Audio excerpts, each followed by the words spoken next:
जय श्री श्याम भक्तों। आज है बृहस्पतिवार। आज हम वीरवार की कथा का स्मरण करेंगे।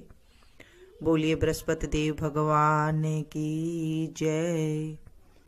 बृहस्पतिवार को कई लोग गुरुवार भी कहते हैं, वीरवार भी कहते हैं। वीरवार के दिन हमें हो सके तो कपड़े नहीं धोने चाहिए, बाल नहीं धोने चाहिए। औरतों को जो बाल है वो वीरवार को कदापि नहीं धोने चाहिए। अगर जरूरी है तो कुछ हल्दी का पाउडर डाल करके आप धो सकते हैं बालों को। साथ में कहते हैं इस दिन भगवान विष्णु की, भगवान बृहस्पतिवार की, भगवान गुरुदेव की कथा अवश्य सुननी चाहिए। इससे हमारे जीवन में ज्ञान की प्राप्ति होती है और हम अच्छे से अच्छे कार्य को सुलभ ढंग से कर सकते हैं। तो चलिए शुरू करते हैं वीर भगवान की कहानी।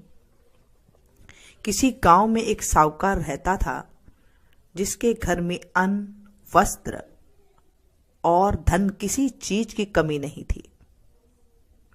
परंतु उसकी पत्नी बहुत ही कृपण थी, कंजूस थी। वह किसी भिक्षार्थी को कुछ नहीं देती थी। सारे दिन घर के काम काज में लगी रहती थी। एक बार एक साधु महात्मा बृहस्पतिवार के दिन उसके द्वार पर आए और भिक्षा की याचना की। वह उस समय घर के आंगन को लीप रही थी। इसी कारण साधु महात्मा से कहने लगी, महाराज, इस समय तो मैं घर को लीप रही हूं, आपको कुछ नहीं दे सकती, फिर किसी समय आ जाना। साधु महात्मा खाली हाथ चले गए। कुछ दिन के बाद वही साधु महात्मा फिर आए और उसी तरह भिक्षा मांगी। साहूकारी उस समय अपने बेटे को खिला रही थी। वह कहने लगी, महाराज, मैं क्या करूं, मेरे पास समय ही नहीं है, इसलिए आपको मैं भिक्षा नहीं दे सकती। तीसरी बार साधु महात्मा आए तो उसने उन्हें फिर उसी तरह ही टालना चाहा, परंतु साधु महात्मा कहने लगी, यदि तुमको बिल्कुल ही अवकाश हो जाए तो तुम मुझको भिक्षा दोगी? साहूकार ने कहने लगी, हाँ महाराज, यदि ऐसा हो जाए तो आपकी बड़ी कृपा होगी। साधु महात्मा कहने लगे, अच्छा, एक उपाय बताता हूँ। तुम बृहस्पतिवार के दिन चढ़ने पर उठो और सारे घर के झाड़ू लगाकर कूड़ा एक कोने में जमा करके रख दो। ये हमारे बड़े बुजुर्ग कहते हैं कि ये घर का वास्तु दोष के नाम से भी जाना जाता है कि अगर हम घर के कूड़ा करकट को झाड़ू काट करके एक कोने में अगर इकट्ठा कर देते हैं, ये बिल्कुल भी नहीं करना चाहिए। घर के अंदर इन चीजों से घर के अंदर नेगेटिविटी आती है और घर के अंदर दलिद्दर आने लग जाता है। इसीलिए बड़े बुजुर्ग हमारे कूड़े को हाथों हाथ उठा करके डस्टबिन में डालने के लिए कहा करते थे।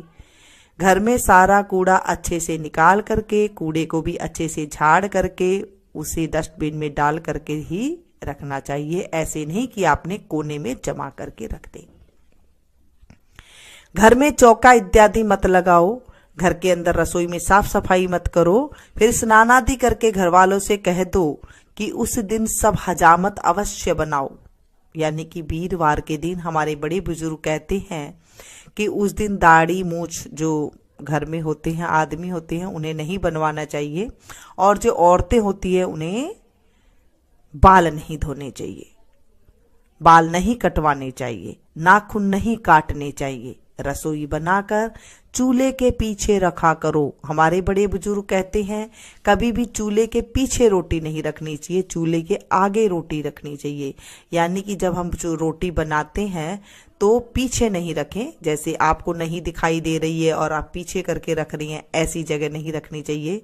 चूल्हे के सामने ही रोटी को रखते हैं तो इससे बरकत होती है। सामने कभी मत रखो। सायंकाल को अंधेरा होने के बाद दीपक जलाया करो। जब शाम को दोनों टाइम होता है, जब हम बताते हैं सभी हमारे बड़े बुजुर्ग, हमारे शास्त्रों में लिखा हुआ है कि जब दोनों टाइम गोधूली बेला में हमें दीपक जलाना चाहिए। सायंकाल में दीपक घर में जलाते हैं, मंदिर में भी जाते हैं, तो वो जो है गोधूली बेला ही होती है। संध्या काल ही उसे कहते हैं। तो बाबा जी ने कहा सायकाल को अंधेरा होने के बाद दीपक जलाओ, यानी कि रात होने के बाद दीपक जलाओ। कभी भी रात होने के बाद दीपक नहीं जलाना चाहिए, इसमें लक्ष्मी नहीं आती है। तथा बृहस्पतिवार को पीले वस्त्र मत धारण करो। बृहस्पतिवार को हो सके तो पीले वस्त्र धारण करने चाहिए, पीला भोजन करना चाहिए। और उन्होंने कहा कि आप पीले वस्त्र धारण मत करो, ना ही पीले रंग की चीजों का भोजन करो। यदि ऐसा करोगी तो तुमको घर का कोई भी काम नहीं करना पड़ेगा, तुम बिल्कुल फ्री हो जाओगी।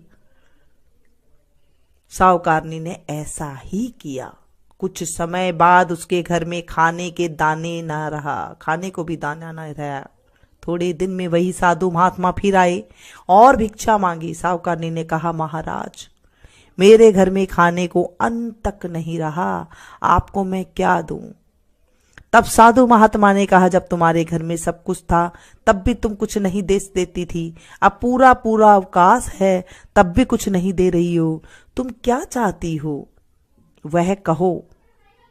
तब साहुकारनी ने हाथ जोड़कर प्रार्थना की, महाराज अब आप कोई ऐसा उपाय बताओ कि मेरे पास पहले जैसा धन धान्य हो जाए। अब मैं प्रतिज्ञा करती हूं कि अवश्य में जैसा आप कहेंगे वैसा ही करूंगी।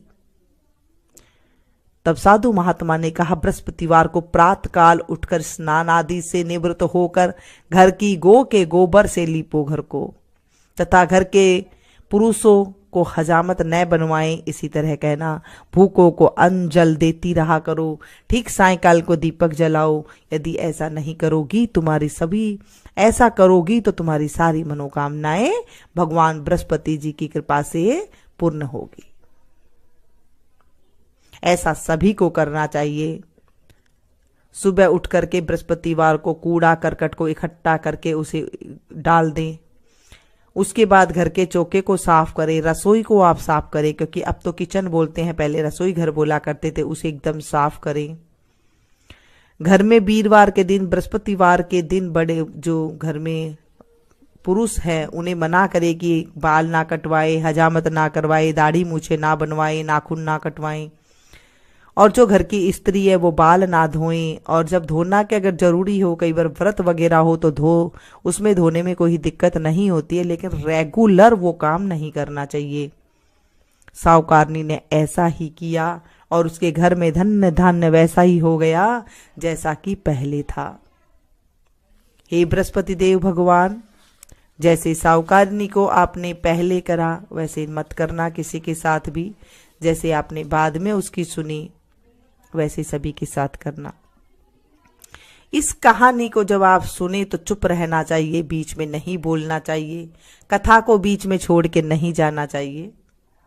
बोलिए बृहस्पति देव भगवान की जय, विष्णु भगवान की जय।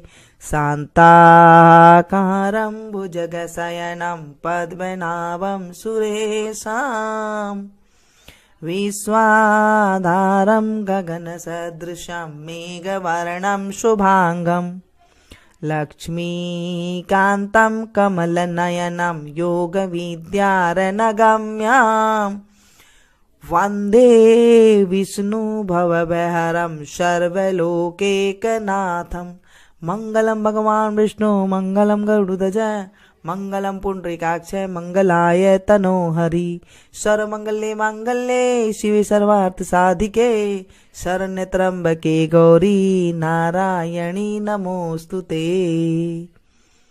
जय जय आरती राम तुम्हारी, राम दयालु भक्त हितकारी, जनहित प्रगट हरि व्रतधारी, जन प्रहलाद प्रतिज्ञा पारी। द्रुपद सुता को चीरी बढ़ायो, गज के काज पया दे धायो।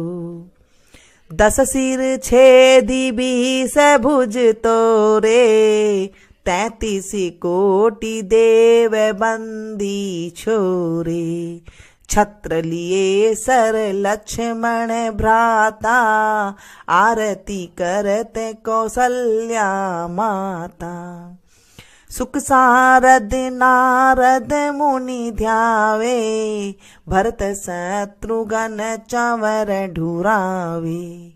राम के चरण गहे महावीरा, ध्रुव प्रहलाद बाली सुरवीरा। लंका जीती अवध हरि आए, सब संतन मिली मंगल गाए। श्रिय सहित सिंहासन बैठे रामा, सभी भक्त जन करे प्रणामा।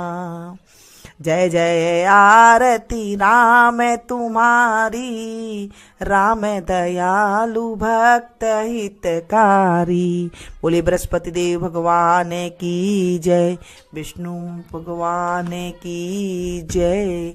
आज हमने विष्णु भगवान की कथा सुनी है। हे विष्णु भगवान, हे बृहस्पति देव भगवान, हे बृहस्पति महाराज, इस कहानी को जो सुने सुनाए हुंकारा भरे, उसकी सारी मनोकामना पूरी करना। इसे आप ज्यादा से ज्यादा अपनों के साथ शेयर कीजिएगा, क्योंकि हम जब किसी चीज को शेयर करते हैं, कथा को शेयर करते हैं, तो हमें सुनाने का ही फल मिलता है। बोलिए बृहस्पति देव भगवान की जय।